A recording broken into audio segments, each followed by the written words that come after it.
Hello and welcome to my Murder on the Border quest guide. Whenever you're ready, grab your cup of tea, sit back, relax, and enjoy. This quest requires you to complete the New Foundations quest and build every tier 1 building inside Fort Forinthry, which will require level 30 construction. The quest itself doesn't really require any items other than 6 oak frames, 6 stone wall segments, and a weapon and perhaps some food to kill a single NPC. To start the quest, head over to Fort Forinthry by using the lodestone and speak to Aster inside the town hall. Ask her about the quest and then accept the quest and then choose option 1 twice more. So option 1, accept quest, option 1, option 1. After having done this, you're going to need to head over to Bill near the workshop. Now when starting the conversation with Bill, you're going to choose the first option, which is going to be a trend in this quest, as you're going to pick the first option quite often, at least when following this guide. And then he's going to ask you to build the kitchen, so click the blueprint table and start the kitchen tier 1.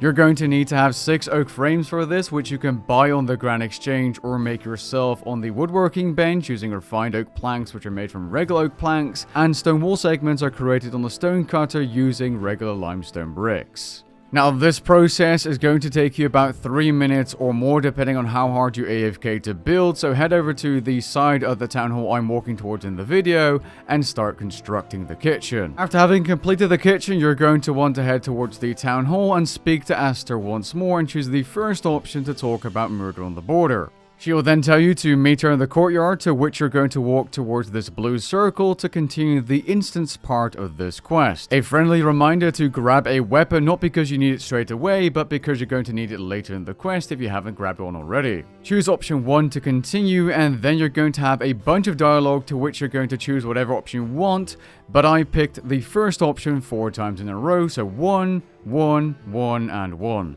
After a lot of dialogue, you're going to need to speak to 3 of the guests, which you're going to be doing by walking inside the town hall. Speak to the Duke, and when given the set of chat options, choose option 1. Next, speak to Simon in this part of the town hall. And finally, go up 1 floor, so choose the ascend option on the stairs and talk to either the king or queen. Go back downstairs, head towards Aster, speak to her, and then choose the first option to start the feast. This feast will be a cutscene with a bunch of dialogue which you're going to skip through by using spacebar unless you want to read it, and simply keep choosing the first option every single time. After having chosen the first option twice, the Duke ends up getting poisoned and dies. Quite the tragedy, to be honest, although because I spacebar every quest, I have no idea who this guy is. Next, you're going to choose the first option once more to lock down the fort. After the cutscene, be sure to speak to Aster once more and choose the first option to get a mystery journal. This journal is essentially an item that will allow you to track the progress of the clues you're doing in this quest. Now, I'm going to show you the steps I used to complete this quest. However, if you get stuck for whatever reason because you used half of this video, not the entire thing, because you're already doing the quest, replay and discuss the steps you've obtained in your journal so far and go through all the dialogue options at each NPC and you should be fine. For the first set of 8 clues, you're going to need to start by finding 3 items in the fort. The first of these items is the nut roast in the kitchen. The second of these items is a half-buried box of jewelry next to the chapel. And the third item is the strange satchel found west of the town hall, which when given the set of chat options, I think you can pick whatever, but I picked option 3. Next, head back to the kitchen and search the supply cupboard and choose the first option to take a hollyhock. Next, head towards the command center and speak to the Alba NPC. Go ahead and go through all the dialogue options and then link the nut roast to this NPC by choosing the second option after speaking to her again. This should be your 4th clue and you'll see a green message in your chat box. Next, you're going to go ahead to the Bianca NPC near the chapel and go through some dialogue options by speaking to her and then simply link the next bit of evidence, being the jewelry box, to Bianca. You'll have a little bit of dialogue for which you're going to choose any option, but I picked the first option in case you're curious. After doing so, you'll get another message in your chat box saying you've gathered 5 out of 8 clues. Next, you're going to speak to the Simon NPC found near the entrance of the town hall and then speak to him again to link the How to Poison Dummies for Dummies book to him to get your 6th clue.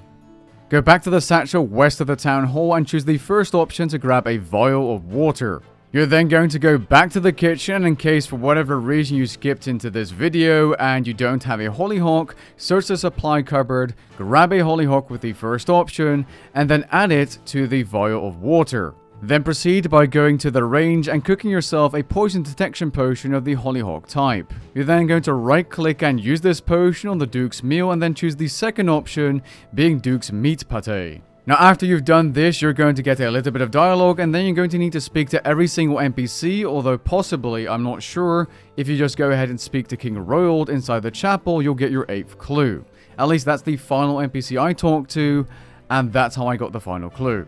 After doing so, Aster is going to ask you to talk in private, and you're going to be doing this at the top of the town hall on the roof, to which you're going to go all the way up the stairs and, well, she's going to get clapped a little bit and you're going to have to fight an assassin. In case you didn't bring along a weapon, you're able to teleport down to this part, bank, grab a weapon, go back to the fort, speak to Aster, choose the first option to continue the quest, then go inside that same circle, and then go back up, and you should be able to continue. After having killed the assassin, you're going to speak to Aster, then search the guard, which will give you a letter. You're going to read this letter, and then go all the way back down to the courtyard and speak to any NPC to start a dialogue. When given the set of chat options, choose option 1 twice, and you'll get the first clue out of a set of 8 clues you're going to need to gather, so yes, another set of 8 clues you're going to need to complete. Okay, we're going to start by finding the actual physical items, the first of which is the burnt parchment, which can be found inside the town hall near the fireplace. Outside the kitchen, next to the chapel, you'll find a wax seal, which should be clue number 3. Go towards the workshop and speak to the Iris NPC and go through all of our dialogue options, and then just like the first set of clues, you're going to link a bit of evidence to her. In this case, you're going to link the wax seal to the Iris NPC, and you're going to obtain an item called the Amulet of Spaniel Speak, which isn't actually a physical item, but a bit of evidence, or the next clue, as this is clue number 4. Go towards the dog and link the Spaniel Speak amulet to this dog called Princess to actually be able to translate what the dog is saying. After doing so, you'll have a little bit of dialogue, and then the dog will be your means of direction as you're going to click the dog to find 3 points of interest. My first spot was north of the workshop near this rock. After doing so, you'll uncover some miscellaneous items which you're going to want to investigate. Then you'll get your second spot. The second one was located quite close to the command center. And the third spot was located inside the chapel when I was standing on top of the rope. Now, the third option will give you an unearthed coffer, which you're going to have to right-click underneath the dog and open up by going through some dialogue, and this will eventually actually give you your next clue. Then head towards the command center, speak to the Alba NPC, and go through options 1, 1, 2, 2 to get your 6th clue. Now after this, I talked to a bunch of NPCs, but the NPC that gave me the 7th clue was the Queen NPC, so go ahead and try speaking to her first. Like I said, it might require you to discuss and talk to every NPC, but I'm not sure. Finally, for the 8th and final clue, link the Scorched Will to the Rodney NPC found near the workshop. After going through the conversation with Rodney and Aster, choose the first option saying, "Yes, I'm ready." Next, head back to the center of the courtyard and speak to any NPC, in my case I spoke to King Royald, and go through the dialogue. As for the dialogue options, I don't think they matter as much apart from the killer itself, which is option 5, so just follow along the options on screen and you should be fine. So again, to be clear, Bianca, the cook, is the killer here. After having completed the cutscene with dialogue, choose the first option when speaking to King Royald, called End the Banquet. After doing so, click on Aster and choose option 1 and then option 1 to ask how Aster is feeling. Then to finally finish the quest, head over to the kitchen, speak to Rodney and choose options 1 and then option 1. Congratulations, you've now completed the Murder on the Border quest. With that being said, we've come to the end of this quest guide. I hope it was helpful, and if it was, be sure to drop a like down below and maybe even consider subscribing, and I'll catch you guys in the next one. Peace.